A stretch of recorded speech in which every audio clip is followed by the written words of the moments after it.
Hello, everyone. Welcome back to the podcast. It's so nice to be here with you all again. Welcome to the holiday season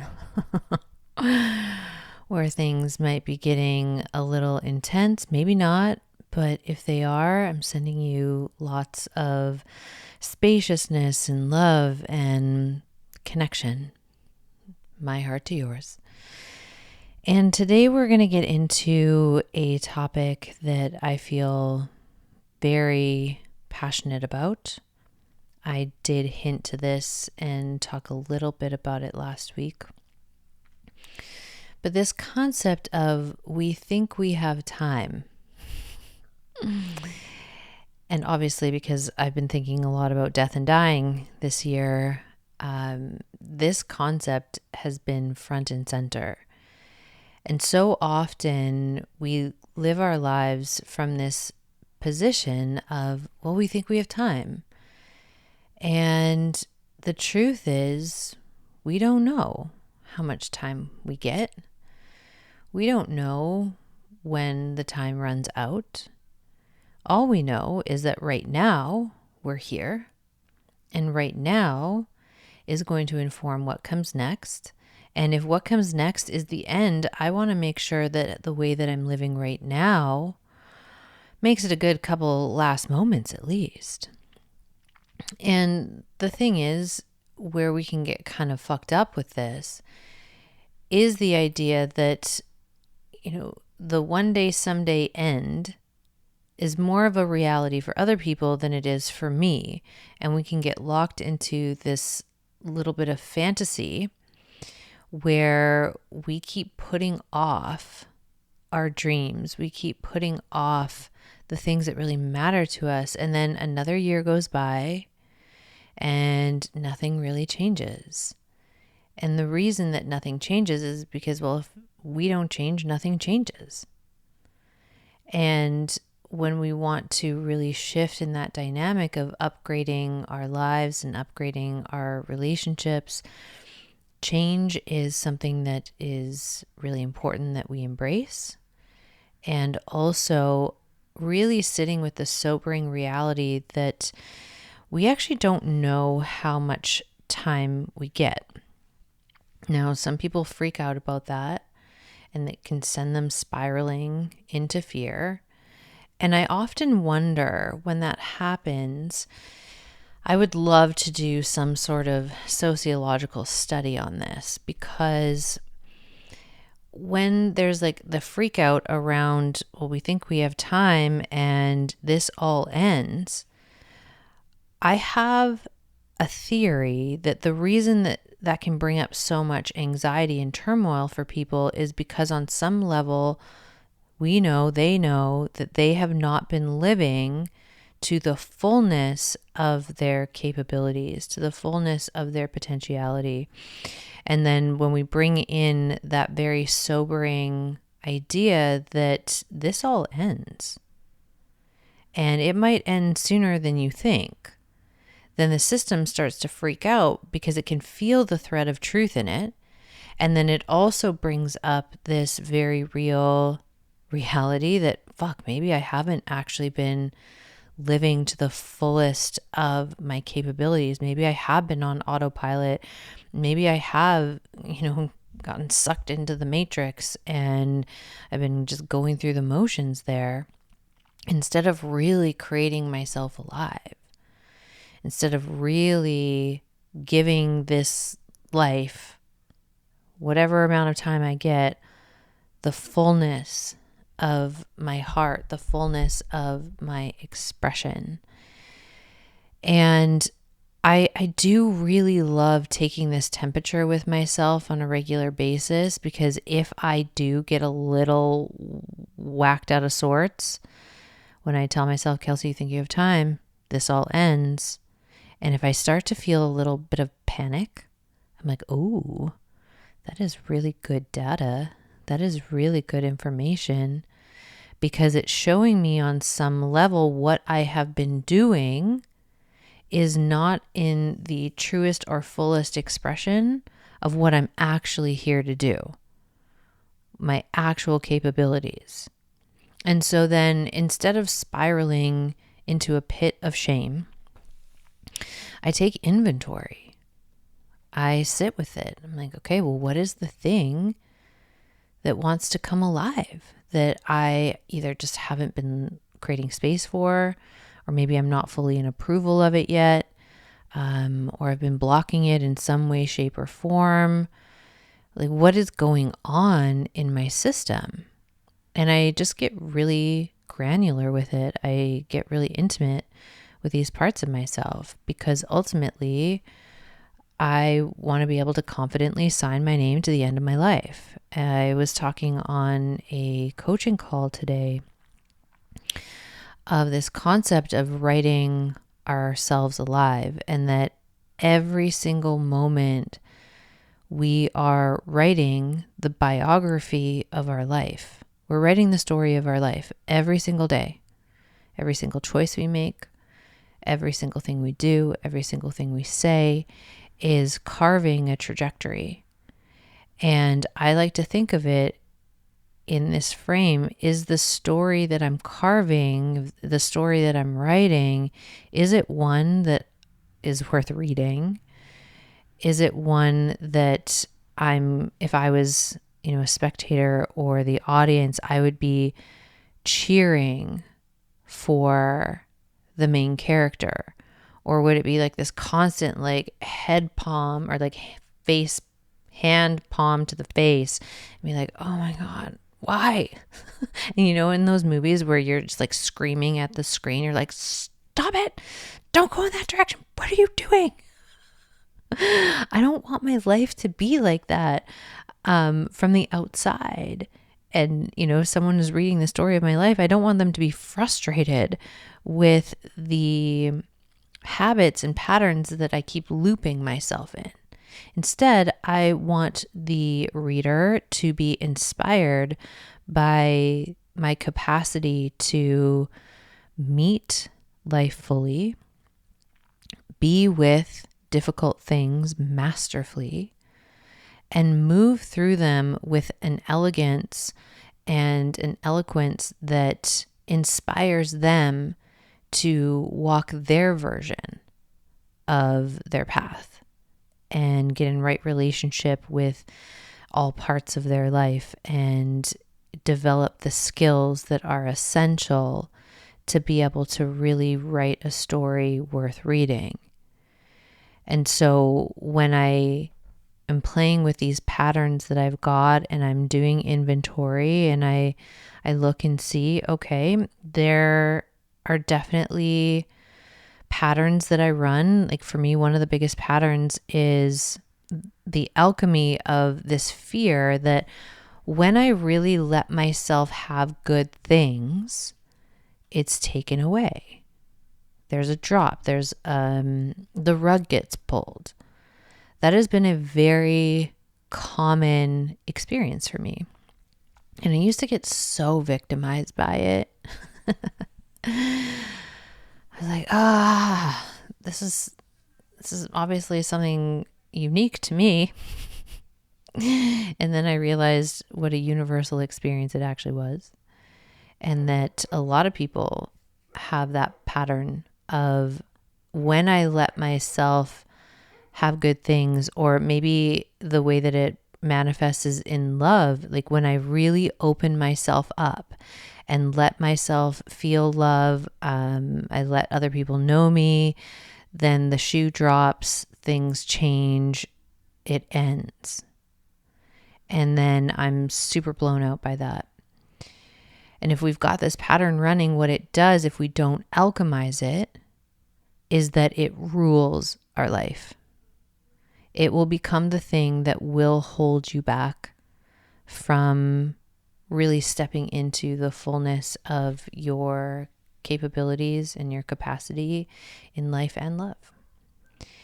And what I've had to do with that particular pattern in order to alchemize it is I had to deconstruct it first. I had to first acknowledge that that pattern was even running, and not from a place of shame, blame, make wrong, or judgment.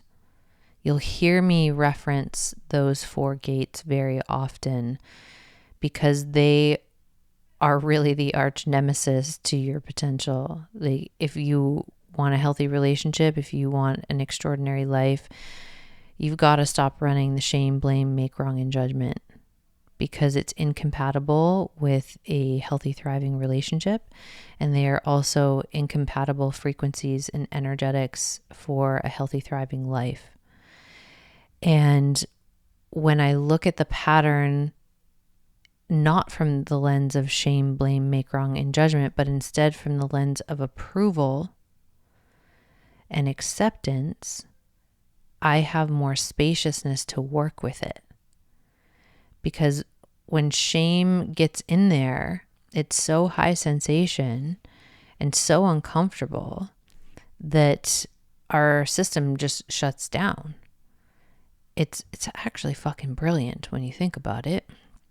If we really go on a tangent here of like how the world has gotten to where it's gotten to, so many systems use shame to keep people in the system in line. And the reason that shame is the go-to move is because it works so fast. The behavior modification that will happen when shame is used, there's nothing like it, you know? But the behavior modification that happens when shame is at the forefront is not transformation. It's not this opening evolution internally. It is, I don't want to be shamed. It's a protective stance. I don't want to be hurt.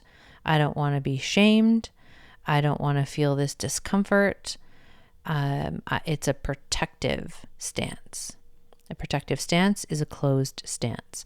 If your system is closed, you are already out of sync with the energetics of creation. Creation requires you to be open. And so I'm not surprised that a world that has used shame to build every fucking empire and every system that exists would be full of people who are disconnected and fractured from their innate potentiality and capacity to create. Because that's how it was designed. Like, that is the infrastructure of shame, is to hypnotize you into forgetting who the fuck you actually are and how powerful you actually are.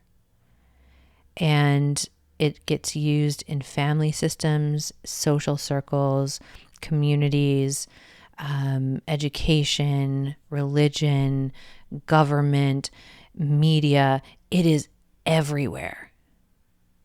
And it infiltrates your psyche if you are not careful. And so that's why I want to talk to you about this today, because when you get really good at alchemizing shame and seeing where those shame hooks are constantly injected into the collective, you become kind of unstoppable, because it doesn't fuck you anymore. It doesn't hook you. It doesn't take you out. Or if it does, you recognize it faster and get back in the game. And that's really, really important if you're going to create yourself alive, if you're going to create a life by your design, if you're going to create relationships that actually really align and resonate with the truth of who you are. We can't be getting whipped around by shame on the regular. We've got to have that in our back pocket that, okay, I know that this is part of the matrix. I know this is part of the game, that shame is going to be injected and used and weaponized and all the things. And if I know that that's going to happen, I can essentially be prepared. And going back to like looking at the infrastructure of the pattern, if I know that, someone outside of me might shame me, I can kind of have a plan of action for that. But I also need to have a plan of action when I shame myself. Because when I shame myself, I've just internalized this I know this is going to sound so dramatic, but it is a weapon of mass destruction. It really is. It really, really breaks people down and has them forget who they are. And so I have to really be mindful of the ways in which I personally have internalized shame and used it against myself, and make a commitment to not doing that anymore. The second I catch myself in it, I interrupt the pattern. I have a little conversation with my mind. I'm like, that is not how we talk to ourselves anymore. Like, that, unacceptable. Cancel, clear, delete. Not on my watch. Not happening. And that it's a very methodical process to repattern that. I'm not going to say it's a one and done. You do it once and it never happens again. No, you have to repattern it over and over and over. The grooves of shame are strong. And not only will they be strong just in your lived experience, but also through your genes and your DNA, like that's passed through the generational line. And our families and our histories, like, they are no stranger to shame too. So it's in your genetic material. And one of the biggest breakthroughs you can have as a human being in life and love is to learn how to be impenetrable to shame. Like it has no effect on you. It just hits your energetic field and dissipates, turns to vapor. It has no power. It only has power when you make agreement with it. And we often make agreement with it because these narratives have been grooved in over time, so you think that they're true. When really, it's just a lie that you've been fed again and again and again and again, and it feels like truth. Again, this is why embodiment work is so important. This is why feeling your feelings is so important. Because when you start to develop a deep, reverent relationship with your embodiment, you're going to be able to feel the distinction between something that is true and something that is masquerading as truth. And it's not just the being in the body part, it's the emotional mastery as well. So if you are emotionally constipated, you have a backlog of emotions that you're not in approval of, a backlog of experiences that you haven't emotionally processed, that will also impact your discernment. It will impact your ability to read energy, your ability to really discern what's true and what's the masquerade of truth. So this is why you're going to hear me hammer on it again and again and again, because when you pair these together, and in any of my bodies of work, this is what you will find, so much approval and guidance and support in how to live and inhabit your body, and also how to create a very healthy relationship with your emotional interior, where every single core emotion is valued and has equal weight, and it's all part of the process. We're not trying to get rid of that part of ourselves. We're not trying to get rid of those emotions that we deem are better or worse or bad or wrong, which is, again, another offshoot of shame, is when you think that there are certain emotions that are bad or wrong. Shame has gotten in there, because your emotions are your emotions. They're not good, bad, right, wrong. They just are. They are factory installed. Your human is not getting rid of them, no matter how hard you try. And the more you try and get rid of your emotional world, the more it's going to fuck you. Because what happens if you are in denial of your emotional world is you have to harden and you have to close. And if you are hardened and closed, you are not in the pocket of creation, because that requires your openness and your fluidity and your ability to be malleable and flexible in life. And so when we look at tracking these patterns and we see like, okay, this is the thing, this is what happens. I have a really great experience, and then this fear comes up, and I am afraid that it is going to get ripped away. And that's a very uncomfortable feeling or sensation, because the story I tell myself about that is, and then you fill in the blank. What is the story you tell yourself about it? What's the meaning that you are assigning and making to the rug getting pulled? That is such high quality data and information that will actually transform your life. When you understand the story and the meaning that you're making, not only do you like take the pen back and you're like, well, I made that up. So how would I make up a meaning that actually empowers me? And when you start making that pivot, all of a sudden we start to see like these drops or these rug pull moments and the actual data and sequence of events that happen. And what I've learned with that sequence within myself is that in many ways, the rug getting pulled was a hard pivot. I'd say from my higher self being like, bitch, you were going down the wrong path. And this is misaligned. This is not the thing. If the universe is friendly and it's for me, which I believe it is, when these moments happen, even though it feels like the universe is against me, when I look back, I'm like, oh no, that's not what was happening at all. Like the rug getting pulled, it propelled me into my self-respect, or it helped me develop a certain skill or feel and access really stuck material in my system that I never would have been able to access otherwise.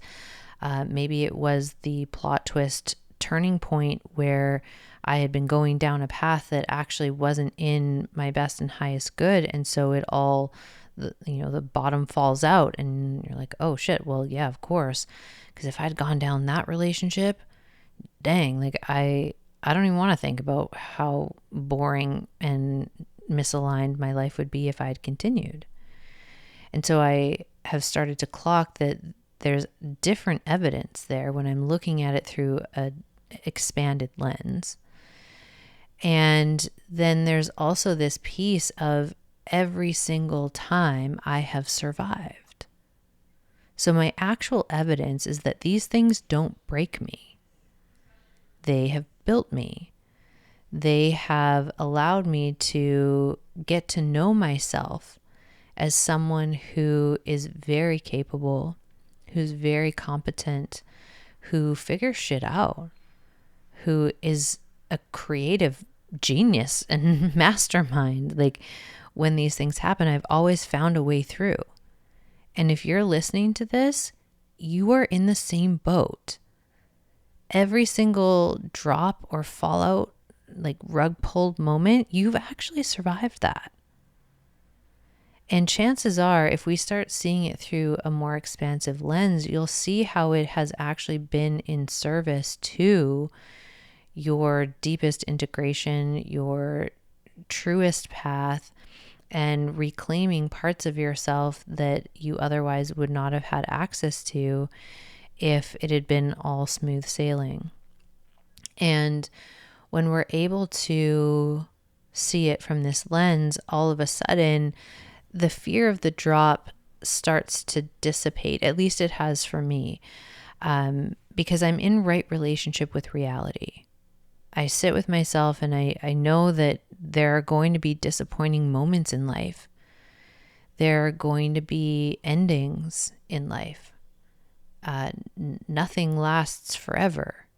And that it's not from this pessimistic, cynical position. It's just from a position of being in right relationship with truth. And the reality of being human is that everything will end. And I actually really love this frame for life, but I also really love it in love. Because when I have the frame of there is an end date here, like this relationship that we have is going to end. It's either going to end by choice or it's going to end by death. One of us is going to die before the other one. But one way, shape, or form, it is going to end. And what that does is it inspires and motivates me to bring my best self. Because again, going back to that concept of we think we have time, and what if we don't? What if we get a short blip with someone? How do I want to operate inside of that blip of time? Like, if I know that the end is inevitable, and I also don't know exactly when that end will be, there's a bit of tension there. And what that tension inspires and activates in me is to bring my best self forward. I think of it like this, like if this was the last day that I ever got to talk to them or see them, would I be proud of how I conducted myself? Would I be able to confidently sign my name to the end of that relationship? Or is there an invitation there to show up more fully, to be more open, to be more expressive? Because this whole, we think we have time, also likes to tag team with the assumption of like, oh, they know how I feel about them. You see those tag team each other all the time. They're like besties. And so if you think you have time, and then you also think that people just automatically know how you feel about them, your relationships are probably going to be pretty beige, pretty flatlined. And at the more extreme, they're going to be a dumpster fire. And so this is the difference between intentionally curated and designed relationships versus the ones that run on default. The ones that run on default run on assumptions of like, I think we have time, one day, someday, maybe this will change, or I expect the other person to initiate the change. And also I assume that they know how I feel about them. It's such a passive position, and relationships, the healthy ones, are in no way, shape, or form passive pursuits. You have to be an active participant in your relationship, in your love life, and let people know who they are to you. Let them know the impact that they've had. Let them know how their presence has shaped you and shifted you and impacted you and expanded you. That is the lifeblood. That is the nutrient-dense energetic that keeps a relationship alive and thriving. And again, it's not just romantic relationships. All relationships require this level of feeding, this level of nutrient. And when we think we have time, we are more likely to go into more automated ways of being, more automated patterns of just going through the motions, and we're not intentionally creating our relationships every single day. We're not intentionally creating our life every single day. And because of that, that's where it flatlines. That's where we sneeze and 50 years have gone by and we're like, what the fuck? Shit. And I don't want that to happen for you. And in order to kind of prevent that fate, using this concept of it all ends, we think we have time as a motivation for bringing our best self forward. I don't want you to be in the pocket of taking your life or your relationships for granted, because there's no juice in that. There's no heartbeat in that. And when we take this position of being an active participant, creator of our lives and our relationships, that's when things really start to get interesting. Because if I'm sitting with, okay, what if this is my last day or my last year? We talked about that in the last episode. or maybe this is my final decade. Like, what do I want to do with it? How do I want to be? What is the impact that I want to have? That is such a powerful question, by the way. I often think the quality of my life is really reflected in the quality of the questions that I ask, not only to other people, but the quality of questions I'm asking to myself. Most people are asking very disempowering questions, and they get very disempowering answers that don't move the needle forward. And one of the more expanded questions that I ask myself is, what do I want to be known for here? How do I want to impact people? If I only had one more interaction with someone, what do I want to leave them with that would forever, potentially change the trajectory of their life in a really beautiful and expansive way?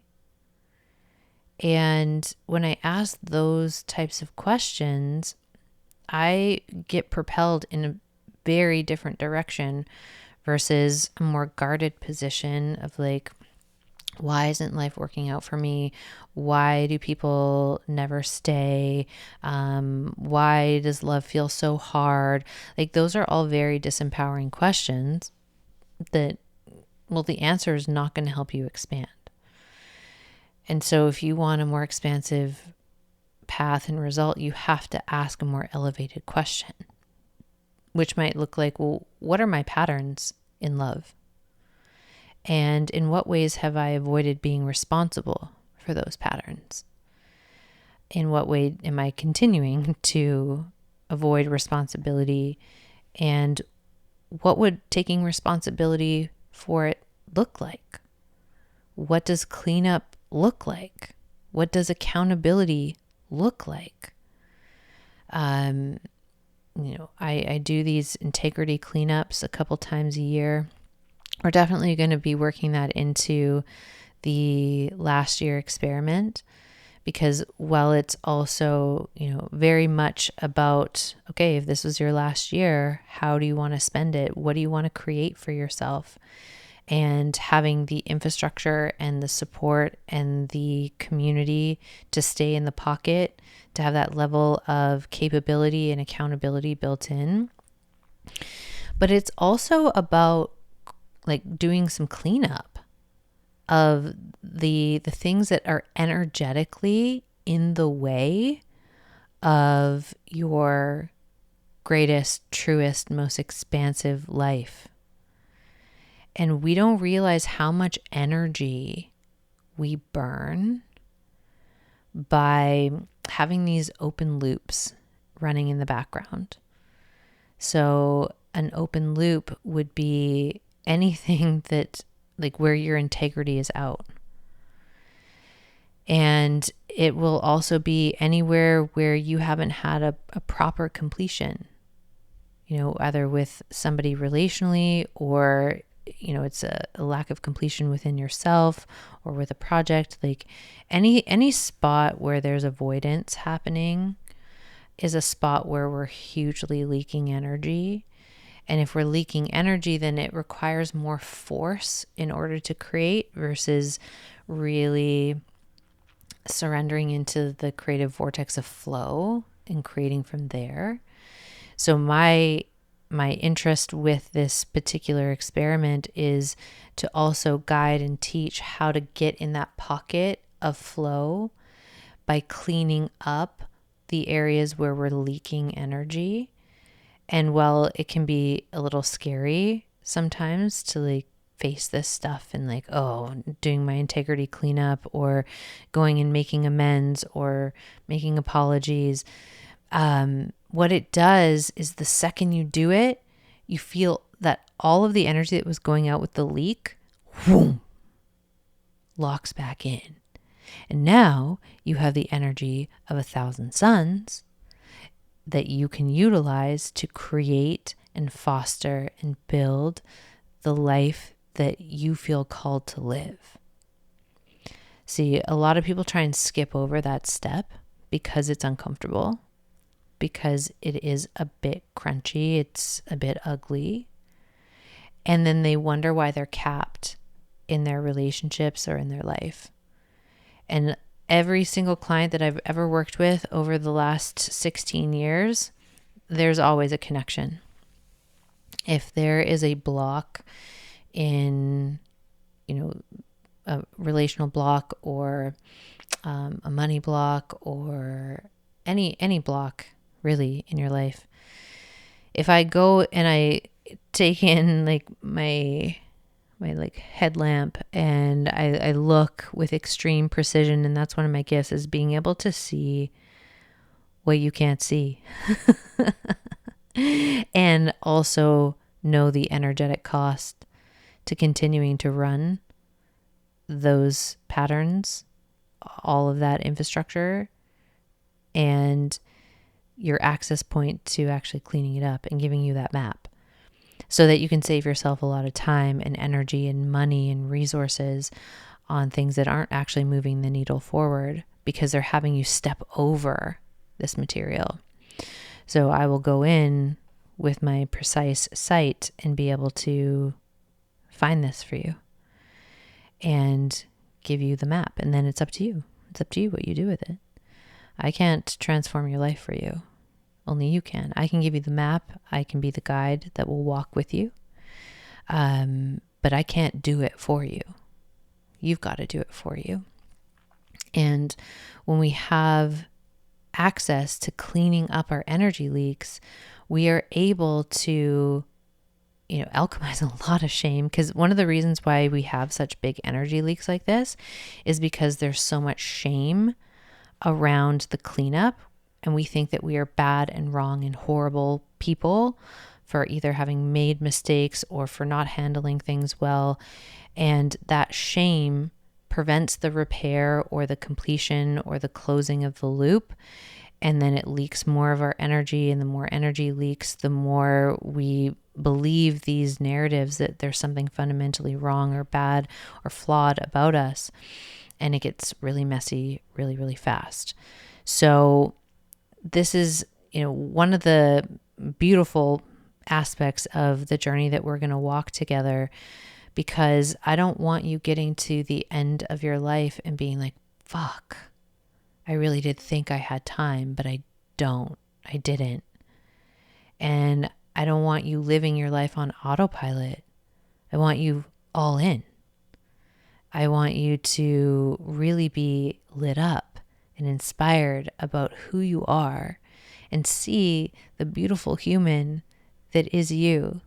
Like really reintroducing yourself to the truth of yourself, and then building a beautiful life that is by your design, that fits what actually you want for yourself in your life, and learning yourself to be the type of person who can create that into form. And when we have this energy of it all ends, so let me do whatever I need to do to step into my best self and create, and letting that be the inspiration and the motivation for what comes next, I promise you, you are on the train to a life that you could only have dreamt of, but it's even fucking better. Okay, so I want you to sit with that today. I want you to digest it. Like this concept of you think you have time, how that has been kind of pulling you back from really going into life, and this idea that it all ends. Like, can you sit with the sobering reality of that and let it activate your power? Let it activate your strength. Let it activate your creative faculties, and really watch how that shame wants to creep in and take you out. And it really can be as simple as saying no. When you see those shame tendrils come in, you're like, nope, not anymore. I do not consent. Not my vibe. You are retired. I retired shame a long time ago. And now when it pops up, I'm like, oh, I mean, it's always going to be there because it's in the matrix. But I don't dance with it for very long. I use it as more of an informant of like, oh, there's something that actually wants to be looked at here that's hard to look at. And I'm a brave and courageous person, and I can look at these parts of myself from the lens of approval, from the lens of acceptance. And when I operate from that position, it opens up the field of potentiality and possibility. And that's what allows me to really create my life alive and create myself alive. And that's really what we're here for. So I'm going to leave it there. If you are feeling the call to really step into this for 2026, I would highly recommend that you head to the show notes and you sign yourself up for the last year experiment. We are going to be riding together for 2026. And you're going to get a nice infrastructure for the experiment. And then we have 3 monthly touch points with each other. And it's this nice collective where you are going to be held capable to creating the life that when you look back on, you're like, fuck yeah, I can totally sign my name to that. And I'm so proud of who I am and what I can achieve and what I did achieve. And I left no stone unturned and no dream left unchased. And I'm really proud of how I used my one precious life, because I stopped being on autopilot of I think I have time, and I embraced the fact that this all ends. And because it ends, this is how I'm going to show up fully. So if that feels like your jam, I would love to have you join us. And other than that, I hope you have a beautiful rest of your day, evening, wherever you are in space and time. And I will be back soon with another episode, keeping it real and raw with you. See you soon. Bye, friends.